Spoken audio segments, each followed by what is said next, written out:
A beautiful talk by Swamiji.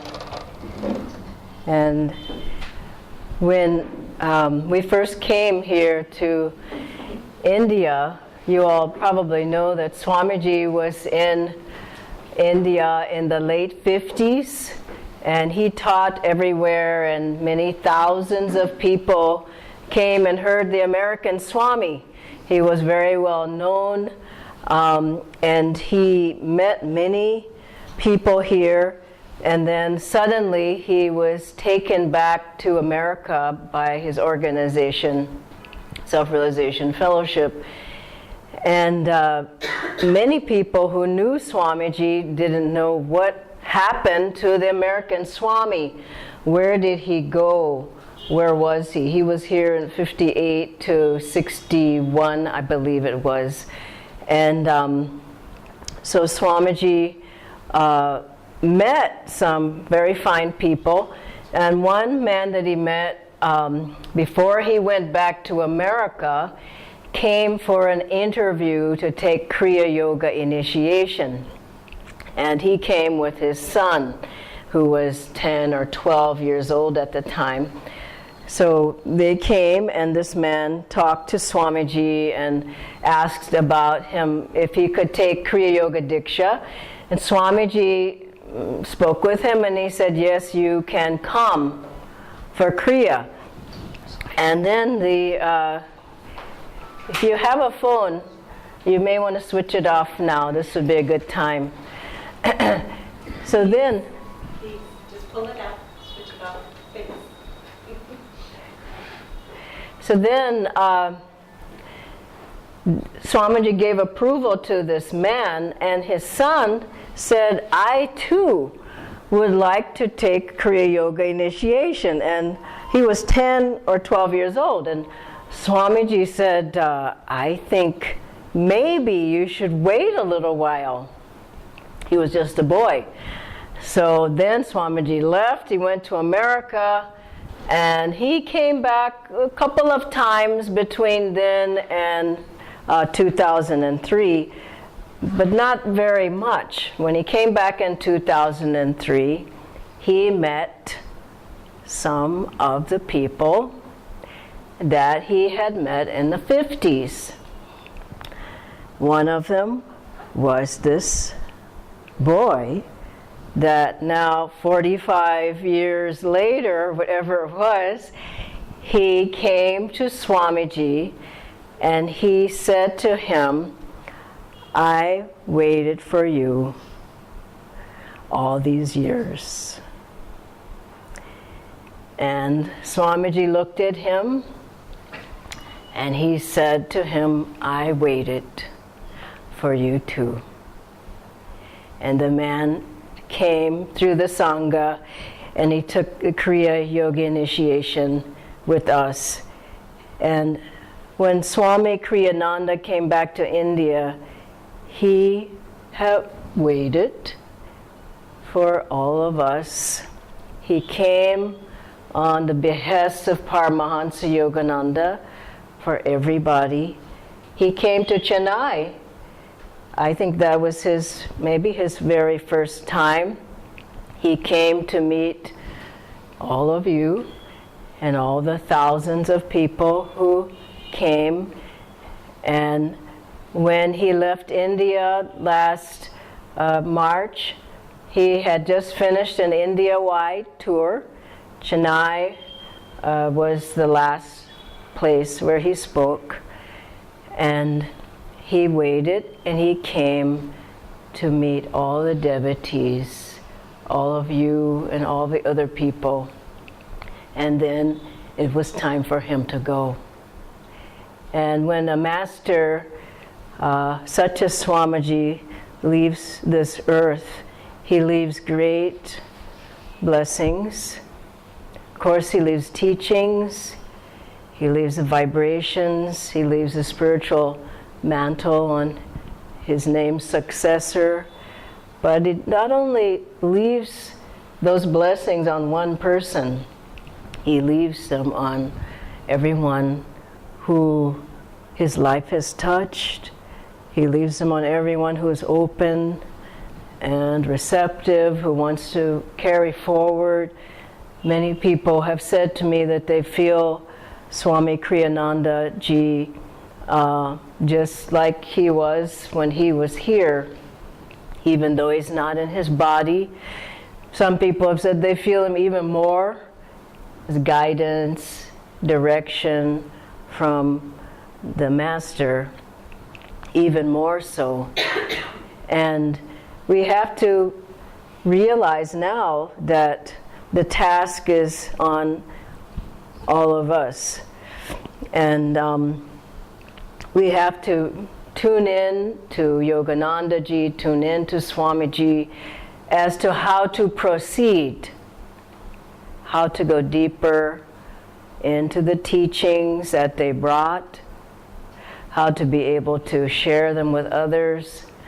I also served at Ananda in Europe for 7 years in Italy, and along with Swami Kriyananda.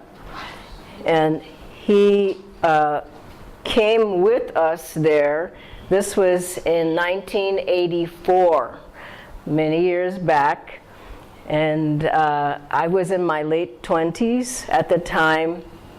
Swamiji brought a group of us there, and then he was about to leave and go back to America and leave us there to start the work in Europe.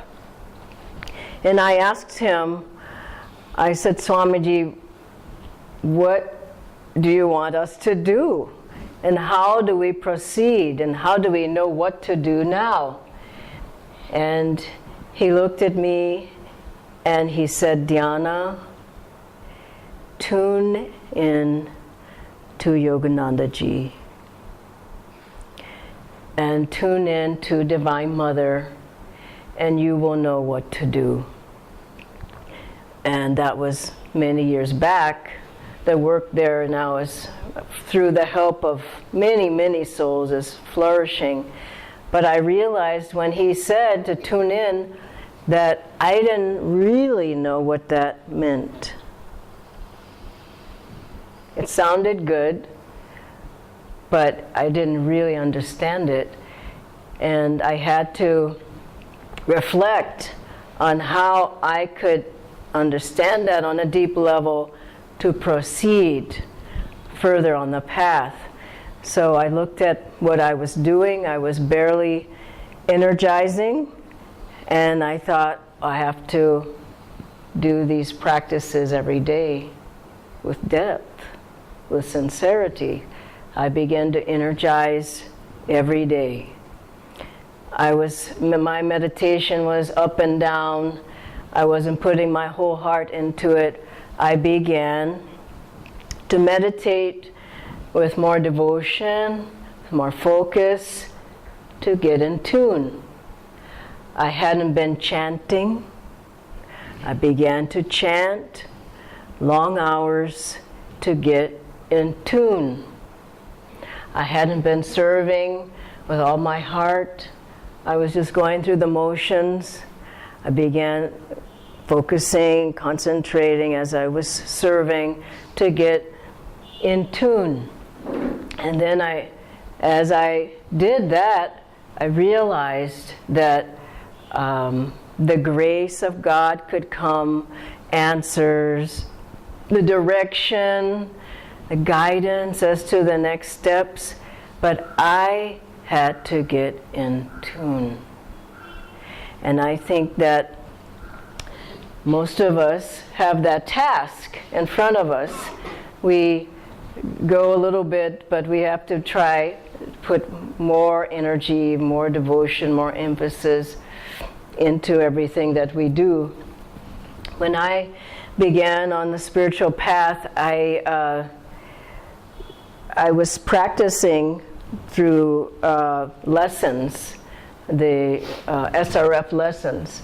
I hadn't met Swamiji. I didn't know anything about Ananda. I was just studying the lessons. I'm from Los Angeles, and Guruji founded some of his main centers and his headquarters there.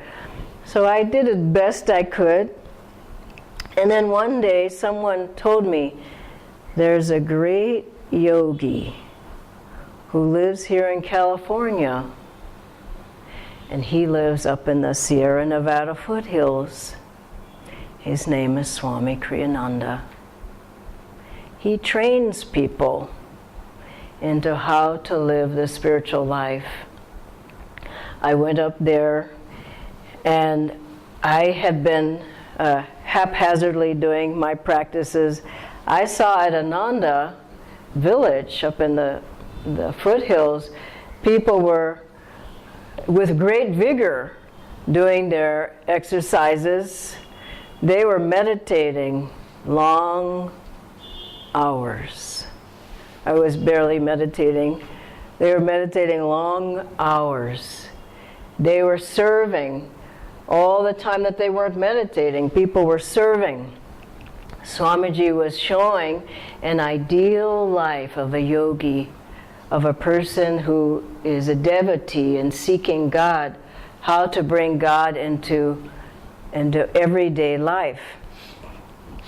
And I started at Ananda, and my practices took off because I had the guidance, I had the satsang, of course I had the teachings, but it was like having something that was rusty.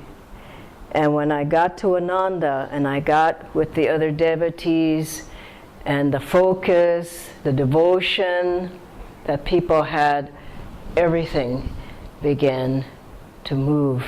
And this is what Swamiji provided.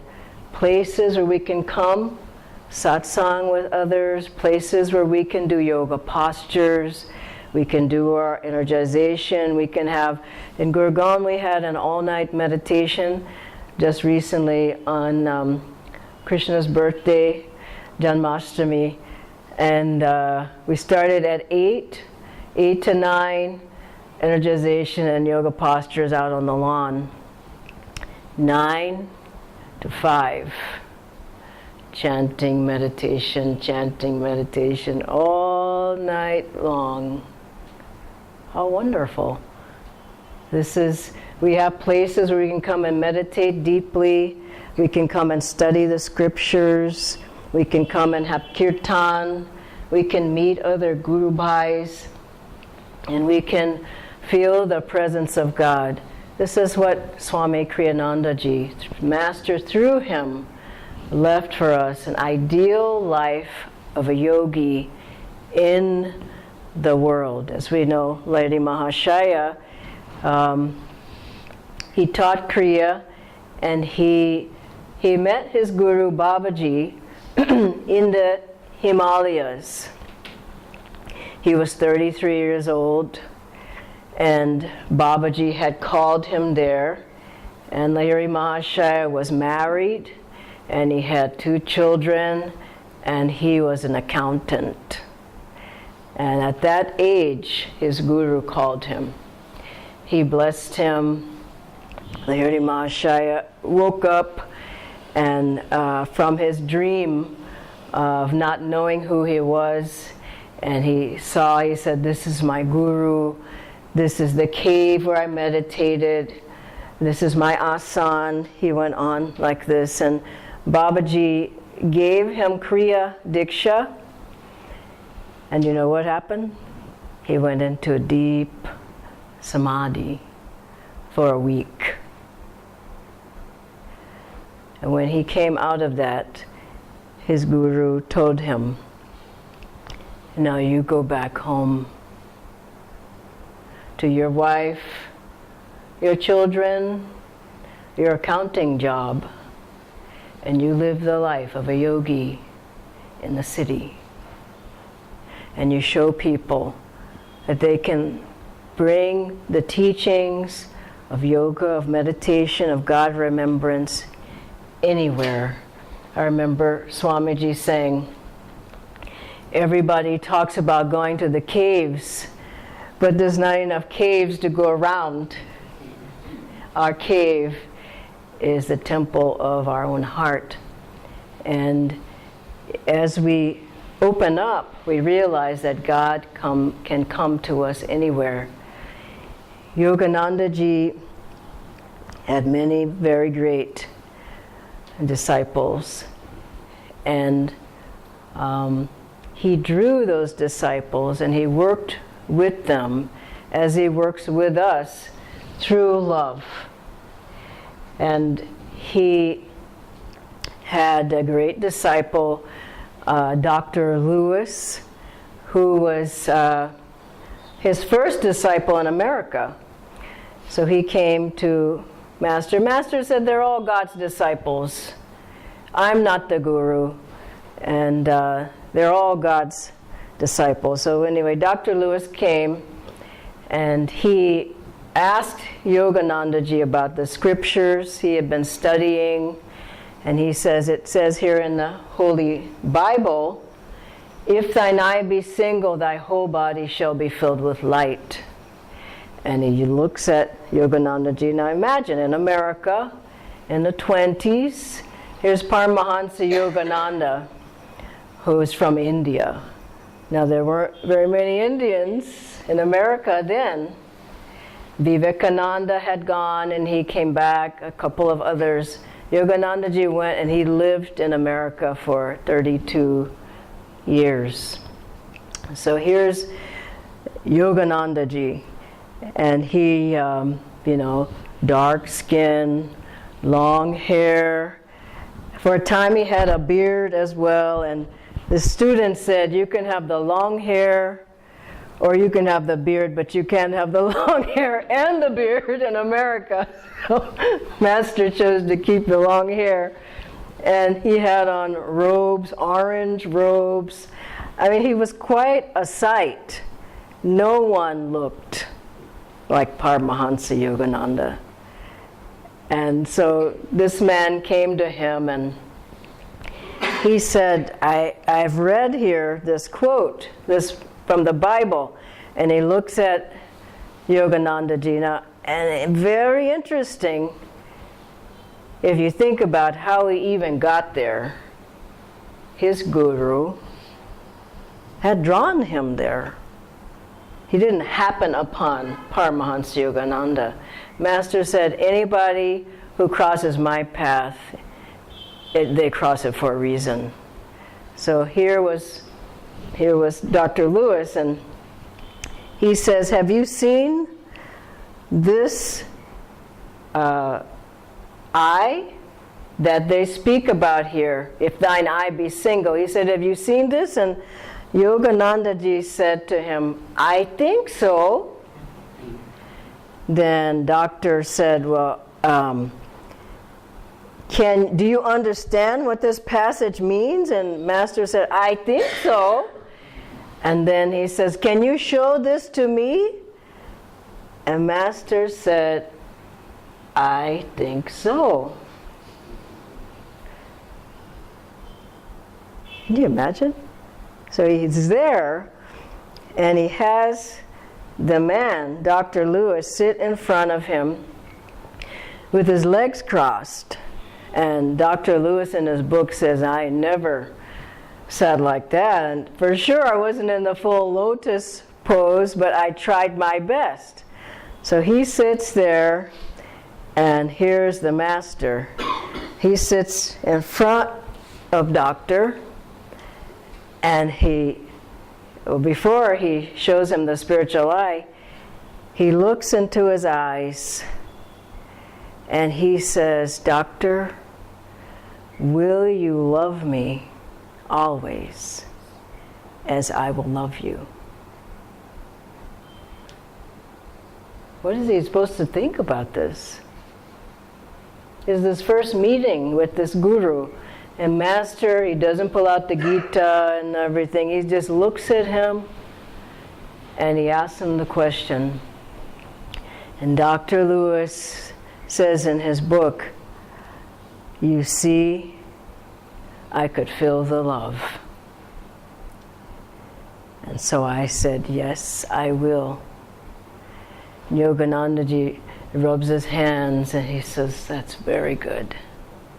Now I can take charge of your life. And then because there was love, he and his disciple was open and receptive.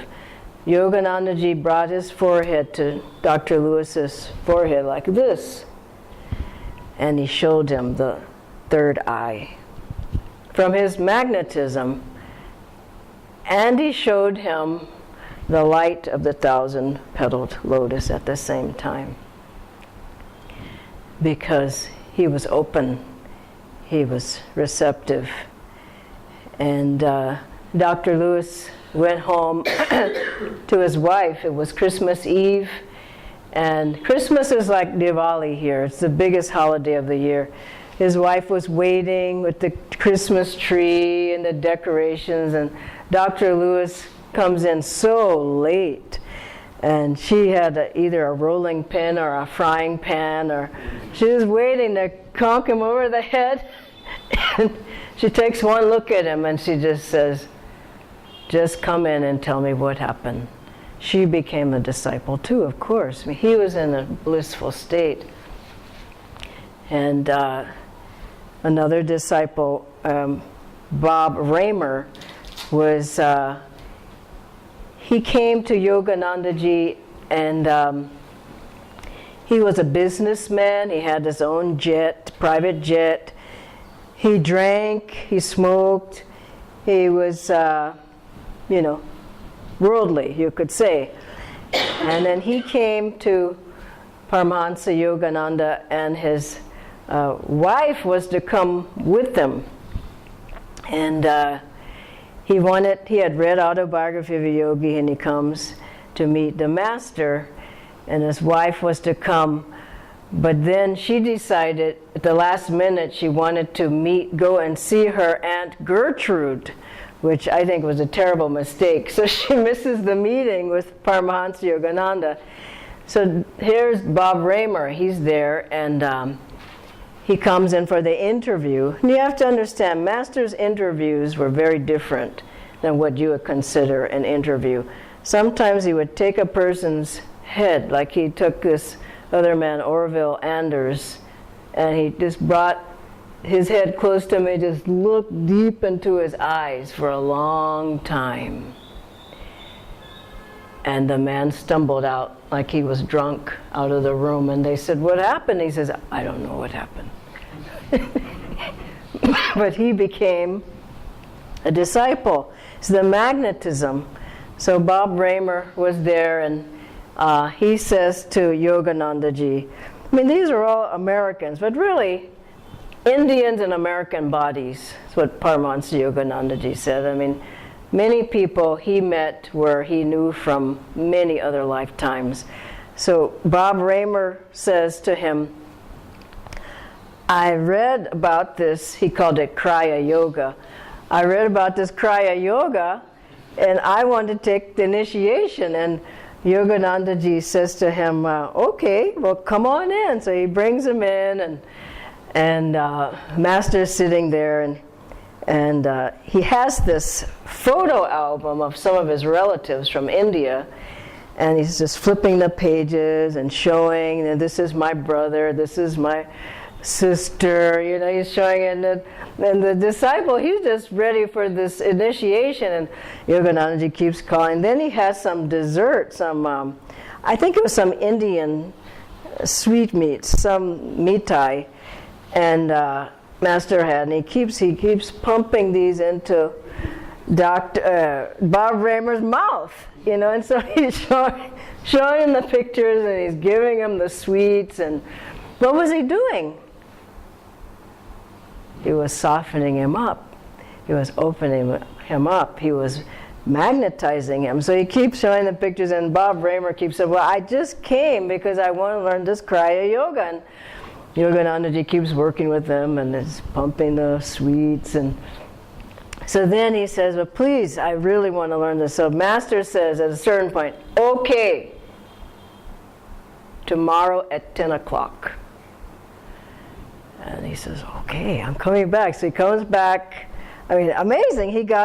Some of you probably been waiting for a while to take your Kriya, but anyway, he said tomorrow at 10 o'clock. Now, he was a master. He could see people's karma and everything. So he brought this man back the next day. So he comes and he gives him Diksha, into our most advanced meditation practice of Kriya Yoga. And the man, he goes home to his hotel, and he's there. Now, just mind you that Master had just been with him that day before, just coming into his heart, really.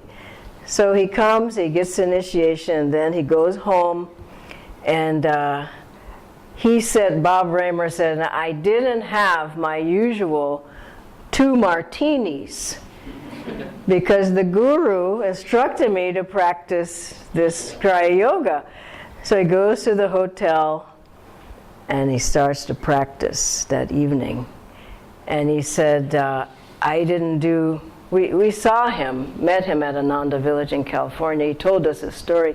He said, I only did 1 or 2, just a few practices of Kriya. And then all of a sudden the energy just soared up my spine. And I was in a bliss state. And I began to weep. Then I began to laugh.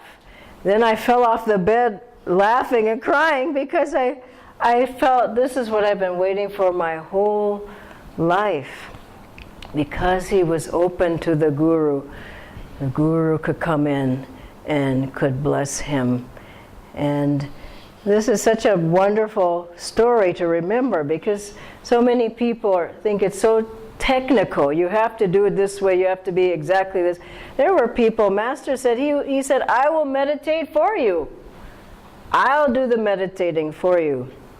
There's another man, Horace, who was a spastic. He could barely walk, he could barely talk. But he just served his guru.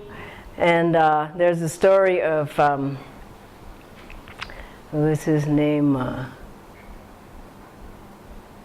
What was that disciple's name? He was giving, James Collier. So he was giving a talk on what yoga can do for you. And Master, he had people serving in various ways. And so he was nervous about the talk. So Paramahansa Yoganandaji told him, well, take a long hot bath and then you won't be so nervous. So he's soaking, and he keeps soaking. And he said by the time it was over, the bath was too long and too hot. So afterwards, he was just like a wet rag. And he goes to give the talk, and within 5 minutes, he says everything he could say about what yoga can do for you. The next thing is this man, Horace, who could barely get around. He goes around, he's clutching the chairs and taking up a collection from the audience. And everybody walked out of the talk not knowing what it was about, except one man came and he became a disciple of Paramahansa Yogananda. But of this man, Horace, Yoganandaji said, he's nearly fully liberated. Wow. That's an incredible statement. I mean, we don't know how his Kriya Yoga practice was. Did he have second Kriya, third Kriya, fourth Kriya? Probably not. But Master said he's nearly fully self-realized. Isn't that amazing? And someone asked, how? And he said, because Divine Mother is pleased with his devotion. His heart wasn't his mind. And remember the woman who was 80 years old, who came to Yoganandaji at that age. She had been an atheist her whole life up to that point. And she came, Master said, by the grace of God. And he said of that woman that she kept her focus. She had orange flowers all the time to remind her of him. And she played a recording of Yoganandaji, audio tape of his voice. And Master said she didn't live much longer, but that she found God in that lifetime because of her devotion, because of her love, her service. And when we open up in that way, we realize that God's light and energy and power, everything flows through us. We get stronger spiritually, we get in tune, we become more happy, we become more prosperous, successful. Master had a disciple named, I think his name was Bernard, but he had a double curvature of the spine. And he had to roll out of the bed, several times to roll himself to get up out of the bed. And Guruji gave him the job of, guess what, driving a tractor. Now, he did it. He began to drive the tractor, and as he did what his guru asked him, he got stronger and stronger and stronger.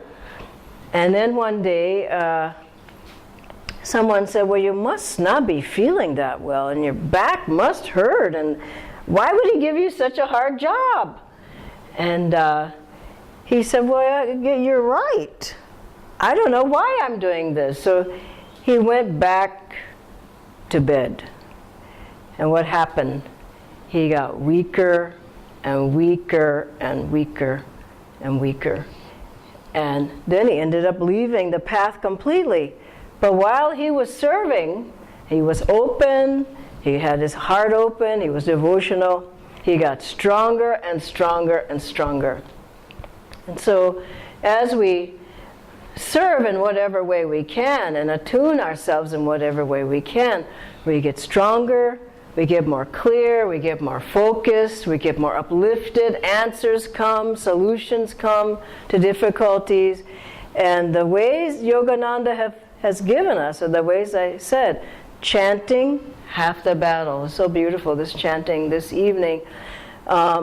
Serving, finding some way to serve. The healing prayer, I love the name here, the healing prayer angels. It's people who are praying for others to come and do various things at the center, but finding some way to serve. Study of the books. Swami Kriyananda wrote over 150 books. Paramahansa Yogananda had many books of his lessons and so forth. Studying of the books and of the scriptures. Listening to the music of Swamiji. Listening to Yoganandaji's voice.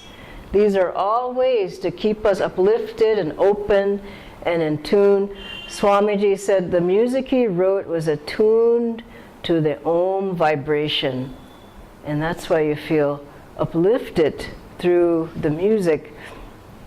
And so in all of these ways, we get in tune, and as we get in tune, we feel the presence of God coming through us and blessing us. Guruji said, to be in tune with me, serve my work, and also the channel is blessed by what flows through it. And so these are the ways he's given for us to stay in tune, to be uplifted, to reach up to God. I was having a class the other day where we were talking about this formula that Yoganandaji gave. He said 25% of the spiritual path is the disciples' part. 25% is the guru's efforts on the disciples' part, and 50% is God's grace, no? So 25%, you have to put everything you have to make that work. You can't say, well, it's just 25%. You have to put 100% into the 25% to make it work, no? Now, here's the other thing. 25% is the guru's efforts on the disciples' part. I think many people think that's a given. It's automatic. Absolutely not. Think about it. That has to be drawn. That has to be magnetized. You have to be open, interested. You have to pull that to you. If you're in a classroom and The students in the back are all sleeping. The students in the front are all saying, yes, I have the answer, yes. And who is the teacher going to be able to give the most to? Not that they don't want to give it to the sleeping people in the back, but the people in the front, if they're interested, she's going to give more to them. So that 25% has to be earned. Meditate on that one. It has to be earned. Remember, there were some ladies who would always leave their car unlocked, and they said, oh, the guru is protecting us and the car. And he said, I'm not. Lock the car. You have to use common sense. And so they didn't lock the car, and things got stolen. Okay, so if we follow what he said, in that 25%, you have to draw the guru's help, draw his energy. Now look at the 50% from God. I think a lot of people think there too. It's a given. It's absolutely not. People say 75% is a given. I just have to do 25%. 50%, what does that mean? It's God's grace. It means you have opened yourself to the flow of God's grace. To all who received him, he gave the power to become the sons of God, quoting the Bible. You're open, you're receptive, you're magnetic, you're energetic, you're enthusiastic, you're in tune, you've raised your antenna, your brain is clear, there's energy flowing, then that's going to draw the grace of God, and it can come into you like a hose. If a hose is kinked and curled and you try to turn on the water, what's going to come out? Nothing.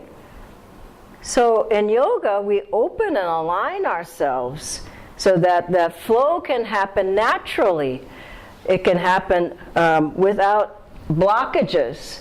And so we align the hose, and then we turn on the water. And I have a wonderful image of how those masters said most people's spines, and I think that's why people sit with the bent spine. He said most people's spines, spiritually, where the currents of energy are flowing, trying to flow, he said, is spiritually paralyzed because of all the blockages, all the karma, the desires, the attachments, the samskars that are blocking the flow. When you begin to do, you begin to serve, you begin to chant, you begin to be in satsang, you begin to do Kriya Yoga, you begin to do Hangsa, you begin to do Navikriya, Mahamudra, the different practices that we do, what happens? Energization. You begin to draw in more prana, in and up. You know? Yoga is about bringing energy in and drawing it up. And what happens when that flow is strengthened?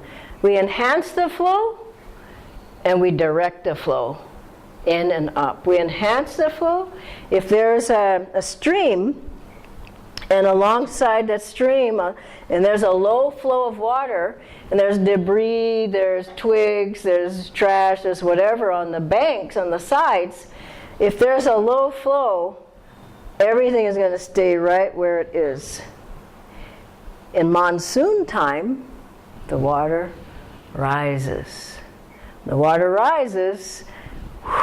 Monsoon can pick up a car and take it down the street. It can pick up a tree. It can take a house, pick you up. I mean, monsoon can move anything, no? So all of the, we can say, the samskars, the tendencies, the habit patterns, everything that's just there, Swamiji said they're all self-definitions, and every vortex of energy has a lot of energy attached to it. I want this, I didn't get this. That's a whole class in Kriya Yoga preparation, which you either will have or have had already.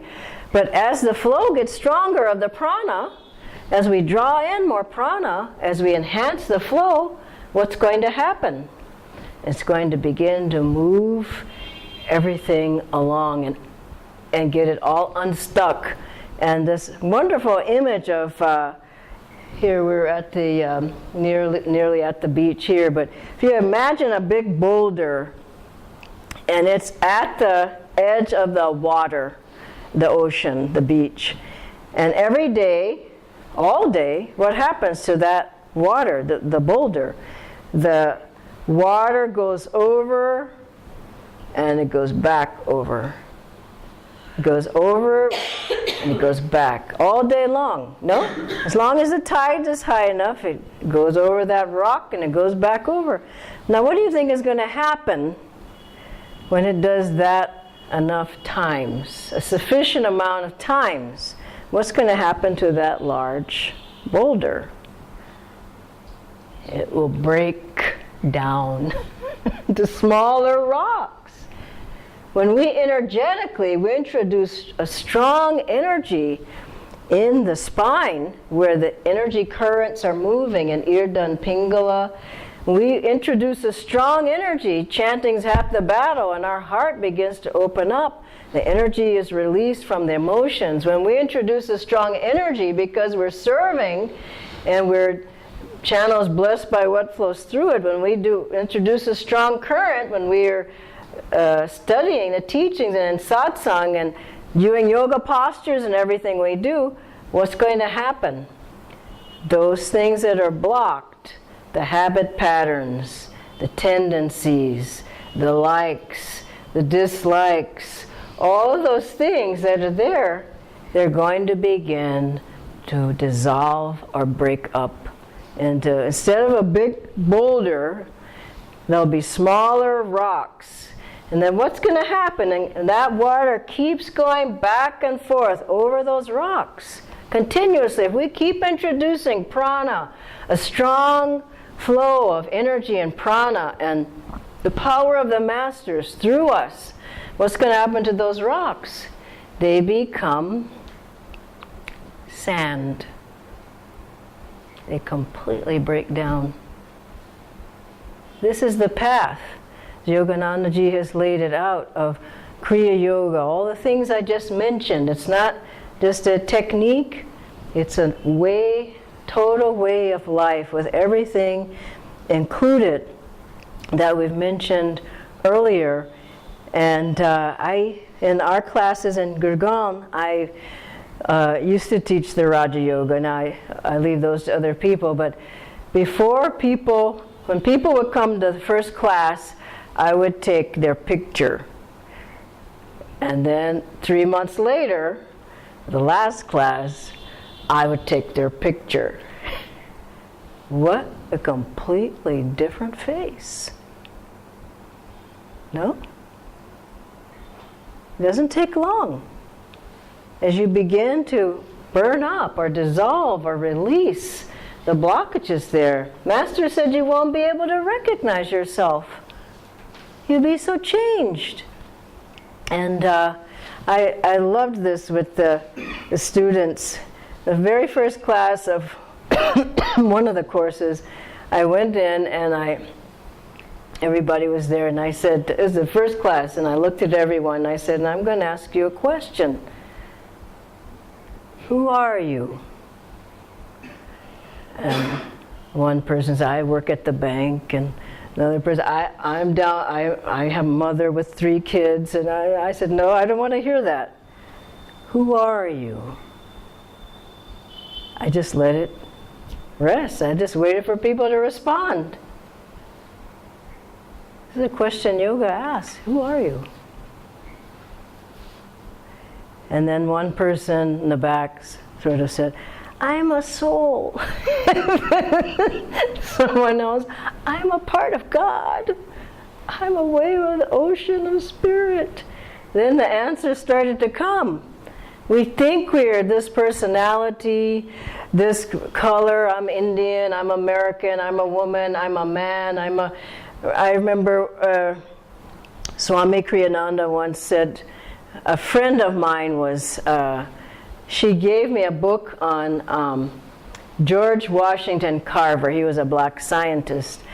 So we were at Swamiji's house, and she gave me this book and said, I think you'll like this book. And I said, sure, I'm happy to read it. And so then Swamiji walks in at just that moment, and he says, well, what's going on? And my friend says, I'm giving Dhyana a book about her people. And whoa, Swamiji looked at me and said, who are your people? Like, don't get identified. We have so much identity with I'm Indian and I like curry and I'm American, I like apple pie and I want this, I want that. Yoga, you go to school to learn, to yoga, unlearn. To take away everything that you aren't.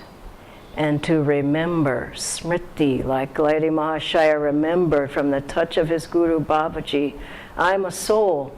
I recall when I first started chanting, I thought, gosh, I know these songs. I know this vibration. I love this.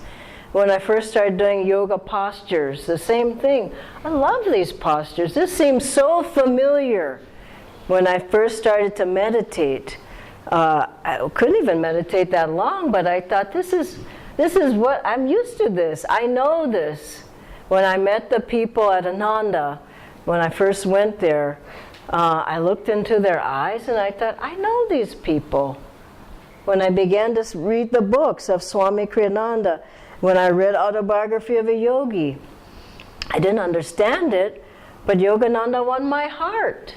I looked at the pictures of Pranabhananda and Lady Mahashaya and Babaji and Giri Bala and Teresa Neumann and the different great ones. And I thought, I know them.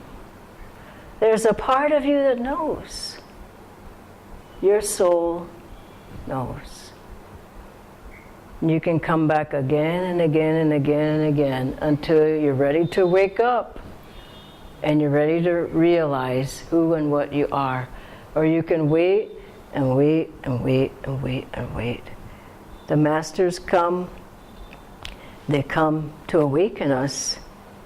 There was the master this man who was, he would meditate, he would toss the flower petals on the image of his guru,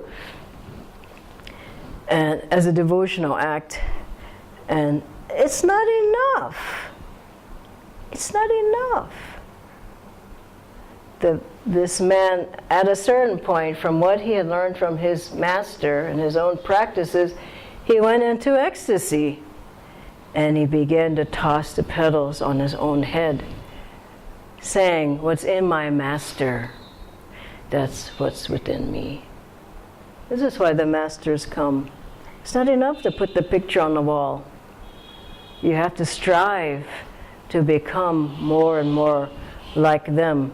And it's not an egoic thing. There was, when Guruji was in California, he was in Los Angeles, and there was this evangelist preacher, and he said that he told everybody he was God. And so he had on the back of his chair, God. Master said, this is wrong. And then another man in India, this Guruji was just a boy, and he went to pay his respects to this master, and he goes there, and the man is saying, I am God. And little Mukunda, he goes up to him, and he had a mirror in his pocket, and he goes up and he looks at the man and he says, look in that mirror. That's not God. He says, that's not God. And the man, he wakes up from his delusion, and he bows down or something, and he thanks this boy, Mukunda. He says, thank you for awakening me from such a deep delusion. So the wave is part of the ocean, And Yoganandaji came to show, or he also had that image of the gas coming out of the jets on the stove, that all those flames are a part of the whole. We're a part of that whole consciousness of God. And as we follow those teachings, we begin to awaken more and more in that consciousness and become one with God. So these are the teachings of the Master, and this is what Swamiji came to bring and what we follow. And I thought maybe if there's a little bit more time, if you have questions you want to ask, I can at least try to answer them. So anyone with a question?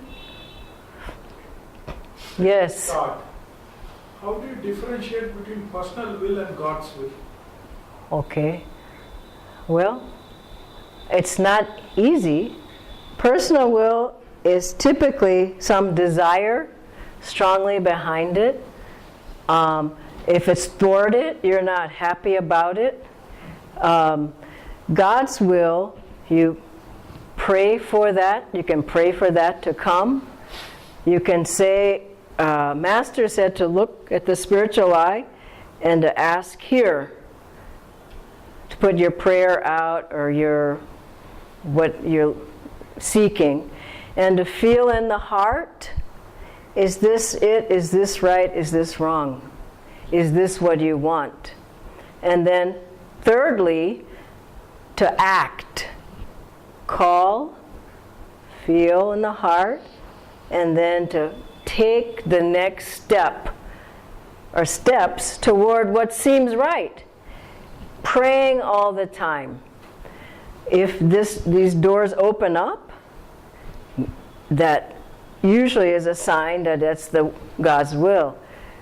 This side, the doors are closing. It could be a sign that it's not His will.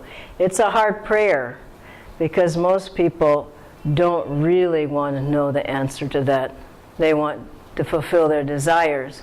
But if you really ask with depth and sincerity, you will find the answers coming. I can, I'll tell you something in brief, how I knew one thing recently that was God's will. We got, I'll just make this a very short story because we don't have much time, but we just got a new ashram in Gurgaon, and I was praying for where do you want us to be, Divine Mother?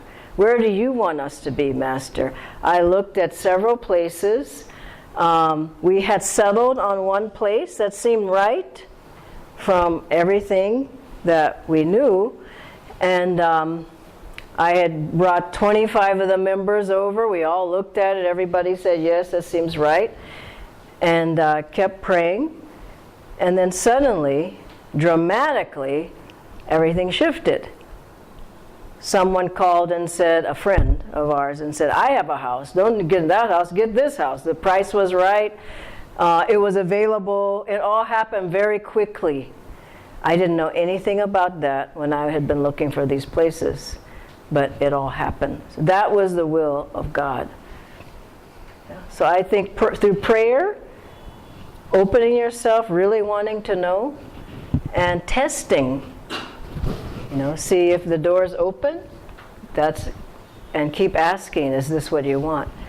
If those doors are closing, perhaps it's not the right thing. Can we really say that human will is a delusion? That human will? Master said, my own but God-given will. It's given by God. It's my own but God-given will. So will as a delusion, I don't think that those two come together. That doesn't really add up. You said will is a delusion? Human will is a delusion, and God's will is the reality. You have to have both. My own but God-given will. So I have, the greater the will, Yoganandaji said, the greater the flow of the energy. Where does that come from? It's coming from me, through me. I can't say, I need a job, I need a job, I need a job, I never do anything. I have to use my will to get up and go and get a newspaper, go to some interviews. That's human will with God's will behind it. I would say it's 25%, 50% again. God's energy, Guru's help. So I wouldn't say it's a delusion. You need human will, but attuned and connected to God. Yeah? Yes? When you are desperately in need of some help, how do you find it the help comes from the God or from other source? For example, they say a story, there is a flood in a country and all the people evacuate from the place. They go in boat.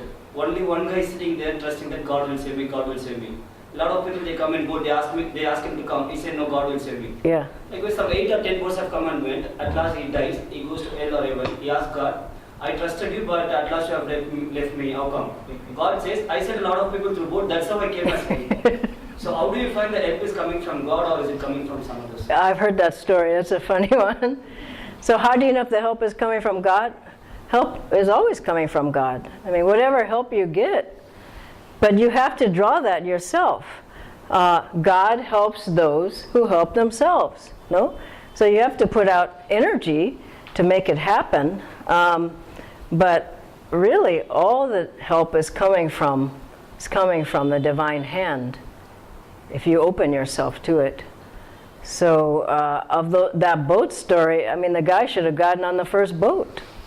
If he didn't get on the first, he should have gotten on the second. I mean, he had 8 tries. So God keeps coming to you and you keep saying, no, no, no, no. Well, what's he going to do? That's what happens with teachings. The guru keeps coming and the person says, no, no, no, no. He says, I'll wait. So we have to decide, yes, I want this. And as you want it, then Master, I should say, he was very clear on being absolutely positive. To not let your energy drop and fluctuate and be doubtful, fearful, and all. This is why he gave affirmations. This is why he wrote affirmation chants. I am the bubble, make me the sea. Swamiji as well. From joy I came, for joy I live. Joy, joy, joy, ever new joy. And Yoganandaji, when he came out and gave his talks, he would run out onto the platform. He was so positive, enthusiastic, energetic. And he would shout out to people, how feels everybody? And have people shout back, awake and ready. I mean, what was he doing? He was doing affirmations. In Ananda, we have affirmations in the yoga postures. We have affirmations in the chants, positive affirmations. We have affirmations that we just do on our own. We have affirmations in the superconscious living exercises. Remember the story of when Kriyananda was walking past Yoganandaji, and Master says, so Walter, that's what he called him, how are you? And Swamiji, he's 22 years old, 23, he says, well, Master says, that's good. He was always like, stay positive. And let me tell you, the environment is going to work on you. You can stay positive if you really work at it. You can keep your energy flowing upward if you work at it, meaning watch the company you keep, watch the television. I mean, there's a lot of, what is the word for it, addictions. I think the greatest one is the television today. People can't break it. They can't break. And then the kids are all watching the television. It's just not good for them. Watch the magazines that you're looking at, the newspapers, the internet, all the stories, and then the Bollywood, news articles, all this, you're just feeding yourself. And the company you keep, a devotee, if you're with the Guru Bhai and you call up, you say, oh, I'm not feeling so good today. I don't think I'm going to the satsang. The Guru Bhai will say, come on, let's go. I'll pick you up. No, it's an important satsang tonight. You call another friend. You say, yeah, I don't know. I'm feeling bad. And they say, I feel bad too. No, I don't want to do it either. So you have to watch. Swamiji said there was a man who would come into his room. This was, what's his name? The big guy, Norman. He would come into his room, always in a mood. And you know people, always in a mood, always down, always out, whatever. He would walk in, big guy, and he would sit on Swamiji's bed. And he said by the time that guy left, he needed incense and candles. He had to get that vibration out of his room. So be careful. Just think about this. Where can you be in the world when everybody in the room is thinking about God? What places? Work? No. Money. Everybody at work, money. No. Think about all the places. At a wedding? No. Where else? The bar? Absolutely not. Where can you go? Where else? Where everybody in the room is thinking positively about God. Other mandirs? Perhaps. And if you spending 1 hour only in the whole week at the ashram or the center, 1 hour, and the rest of the hours, all the other hours of the whole week, you're on your own, you're probably going to have a rough ride. You, of course, need to meditate on your own at home and chant and read the books and all, but as much as you can, come here. As much as you can, find some way to serve here. As much as you can, get a harmonium. Learn how to play as much as you can. Get the music from the back. Listen to it. Sing along. Sing in the shower. Whatever. But get in a positive flow. And you will find that like attracts like. If you become a positive magnet, right job comes. Prosperity comes. Spiritual friends come. Good health comes. You understand the difference? You're drawing, and when you're down, all you need to do is read the Raja Yoga book. Swamiji talks very clearly about it. When you're down, that didn't work out. This agreement, and I had an argument with my wife, and it goes on and on and on. No? But finally, remember, keep your sadhana strong. Every day, meditate. Swami Shri Teswarji's words were what? Meditate, meditate, meditate. Lahiri Mahashaya's words were what? Solve every problem through Kriya Yoga. No? And Guruji, finally, his words were, in another beautiful sense, to those who think me near, I am near. Through japa, through calling on the Guru, through looking in his eyes, through bringing him with you in your sadhana, having him meditate with you, meditate through you, you find that, why not live with the masters? Why does anybody just want to live with their biological family? Why don't you live with them? This is our spiritual family. No? If you live with them, you've got a whole nother life ahead of you. I lived in for 35 years in my guru's ashrams, serving, chanting, being there, however, Swamiji in different places. Just see this life as I'm living with my gurus this whole life.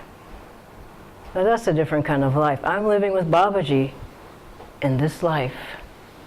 Meaning I call to him, anyone who calls attracts an instantaneous blessing from Babaji. Why not live with him?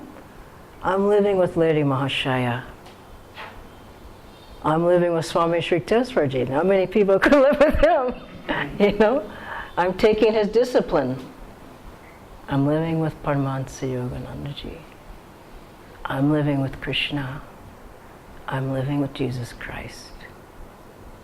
I'm living with all the gurus. If you begin to live like that, you're really living the life that you came to live.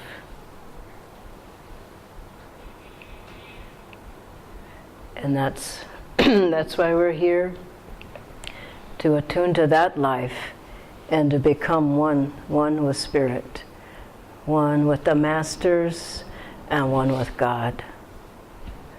God bless you all.